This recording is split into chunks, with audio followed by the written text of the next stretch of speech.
प्रिय दोस्तों, नमस्कार। आध्यात्म और आंसुओं का हमारी जो आंखों से आंसू निकलते हैं, परमानंद के, विरह के, इनका बड़ा गहरा संबंध है। यानी आंसुओं का हमारे जितने भी महापुरुष योगी हुए हैं, जिन्होंने सत्य को जाना है, जो उस पथ पर चले, उस रास्ते पर चले हैं, वे ये इस बात को जरूर कहते हैं, कहीं ना कहीं सुनने आपको मिल जाएगी कि आंसुओं का आध्यात्म से बड़ा गहरा संबंध है। इसी पर हम वीडियो में बात करेंगे। उससे पहले अगर आप चैनल पर नए हो तो सब्सक्राइब भी करें, वीडियोस को लाइक भी करें, पसंद आने पर शेयर ज़रूर करें, शेयर करना ना भूलें और पूरा सुनेंगे आप वीडियो को तो ही ठीक ठीक समझ पाएंगे और समझे अनुसार जीवन में उन बातों को आप भी ला पाएंगे। आप भी वैसा जीवन जी पाएंगे जैसा राम ने, बुद्ध ने, महावीर ने, कृष्ण ने जिया। ऐसा अद्भुत जीवन। हम चलते अपने वीडियो की तरफ। आध्यात्म का, स्पिरिचुअलिटी का, स्पिरिचुअलिज्म का, आध्यात्मिकता का आंसुओं से बड़ा गहरा संबंध है। जितने भी हमारे महापुरुष हुए, वे अभी वर्तमान में हो या पूर्व में हो, वे बड़ा गहरा संबंध बताते हैं आंसुओं का आध्यात्म से। यानी जो आध्यात्मिक पुरुष होता है वो विरह से तो भरा ही होता है। एक आंसू तो वो होते हैं जो प्राप्ति के पहले होते हैं, और एक आंसू वो होते हैं जैसे जैसे वो उसमें स्थित होता चला जाता है उस तत्व में, तो परमानंद के आंसू खुद ब खुद। ये वे आंसू नहीं हैं जो संसार के लिए बह रहे, ये वे आंसू नहीं हैं जो अपने परिवारजन, अपने मित्रजन, अपने बंधुजन, अपने देश, समाज, इन सब के लिए बहते हैं। जो मोह में, काम में, क्रोध में, लोभ में, राग द्वेष, इन सब में बहते हैं, ये वे आंसू नहीं हैं। ये आंसू हैं उस तत्व की प्राप्ति के, ये आंसू हैं उस यात्रा के, उस आध्यात्मिक पथ के। जन्मों जन्मों से भटका हुआ भक्त, योगी, पथिक जब वो सत्य के करीब होता है, सत्य को स्पर्श करता है, तो या उस रास्ते पर बहुत करीब पहुंचने लगता है, तो आंखों से आंसू खुद ब खुद बहने लगते हैं। ऐसा हमारे महापुरुषों ने बताया और आध्यात्म का बड़ा गहरा संबंध बताया, क्योंकि ये दर्द है एक तरीके से। दर्द किस बात का?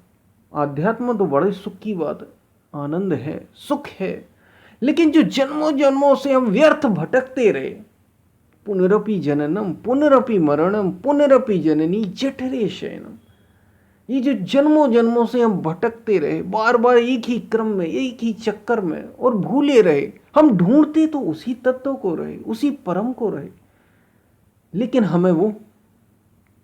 हमने चाहे वो शरीर के सुख में हो, चाहे वो मन के सुख में हो, चाहे वो धन के सुख में हो, चाहे वो स्वास्थ्य के सुख में हो, नाम के सुख में हो, पद के सुख में हो, अपनी समृद्धि के सुख में हो, मकान के सुख में हो, अपनी इज्जत के सुख में हो, सारे सुखों में हमने उसी सत्य को ढूंढा और दुख ही दुख पाया।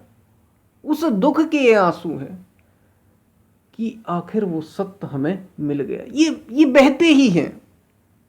हमारे महापुरुष तो ये कहते हैं कि परमानंद के आंसुओं ने अगर आपको अभी तक नहीं भिगोया, परमानंद के आंसुओं ने जो इन्हीं आंखों से आपके निकलते हैं, तो आपने अभी आपने जीवन का स्वाद ही नहीं चखा, जीवन का रस ही नहीं चखा। और ये आंसू बड़े आनंदित होते हैं। ये आंसू बड़े ऊंचे आनंद की बात है। ये विरह, ये दुख की बात नहीं, याद रखिए। ये बड़ी बड़ी पवित्रता, बड़ी निर्मलता की बात है। और आंसू आना कमजोरी का प्रतीक नहीं है, याद रखिए। ये आंसू कमजोरी का प्रतीक नहीं है, क्योंकि ये किसी कामना से उत्पन्न नहीं हुए, ये कामना को त्याग कर उत्पन्न हुए हैं। ये कामना को जीतने पर पैदा होते हैं।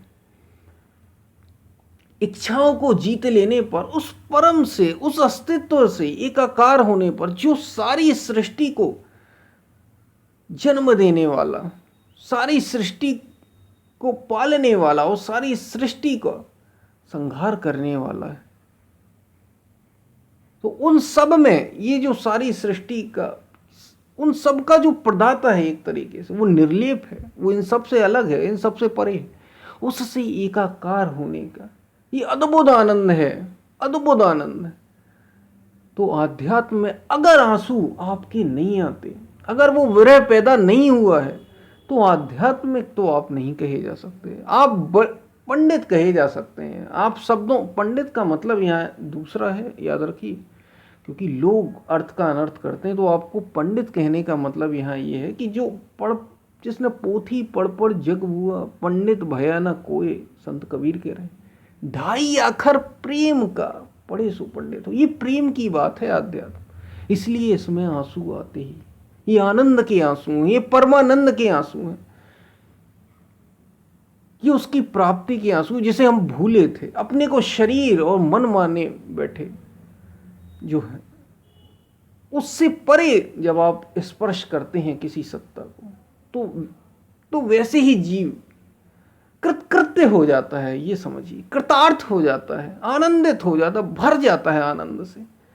अगर ऐसा आनंद, ऐसे आंसू अगर आपके जीवन में अभी तक नहीं आए, आपने इनका स्वाद ही नहीं चखा ऐसे आंसुओं का, तो आपने आध्यात्मिकता को जाना ही नहीं, आध्यात्म को जाना ही नहीं। आप भले ही आध्यात्म की बातें करते हो, आध्यात्म में डूबे रहते हो।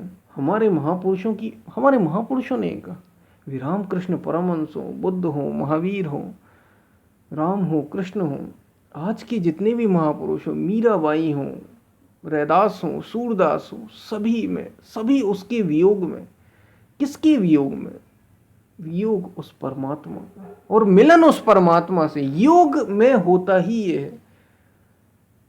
तो ये वे आंसू, अगर इन आंसुओं ने आपके जीवन को आनंद भरा नहीं, अभी तक आपने इन आंसुओं का स्वाद नहीं चखा जीवन में, तो आपने अध्यात्म को नहीं जाना। बड़ा गहरा संबंध बताते हैं हमारे महापुरुष आध्यात्म और आंसुओं का। यही संबंध है इस आध्यात्मिक पथ में, इस रास्ते पर, जिस रास्ते पर हमारे सभी महापुरुष चले खुद ब खुद। और याद रखिए, ये आंसू उस परमानंद के हैं, ये आंसू उस सत्य की प्राप्ति के, उस अस्तित्व से एक हो जाने के हैं। अगर आपने इनका स्वाद नहीं चखा, तो आपने जीवन को नहीं जाना। आध्यात्म को तो छोड़ ही दीजिए, आपने वास्तव में अभी जीवन को ही नहीं जाना। जीवन का तो आनंद ही है, जीवन का तो स्वाद ही इसी में है, उस सत्य को जान लेने में, उस आत्मज्ञान को पाने में। तो एक याद रखिए, बहुत से लोग पहचान पूछने लगते हैं, क्या पहचान है? तो कई पहचानों में से एक पहचान ये भी है, अगर आप उस रास्ते पर आगे बढ़ रहे हैं या उसको आपने स्पर्श कर लिया, उसको पा लिया है, तो ये संकेत आपको जरूर मिलेगा। हमारे महापुरुषों ने ये बताया है, वो कभी भी कैसे भी हो सकता है, अकारण होती हैं ये चीजें। और याद रखना, ये कामनाओं से नहीं, संसार से भागने वाले नहीं हैं आंसू, ये खुद ब खुद होते हैं उस प्रेम से, उस परमात्मा के प्रेम से, उस असीम के प्रेम से एक हो जाने पर, असीम हो जाने पर ये खुद ब खुद परमानंद के आंसू बहने लगते हैं आंखों। हमारे सभी महापुरुषों ने इनकी बात की। बस यही इस वीडियो में बताया गया था कि आध्यात्म का आंसुओं से बड़ा गहरा संबंध है। हम फिर मिलते हैं, तब तक के लिए धन्यवाद।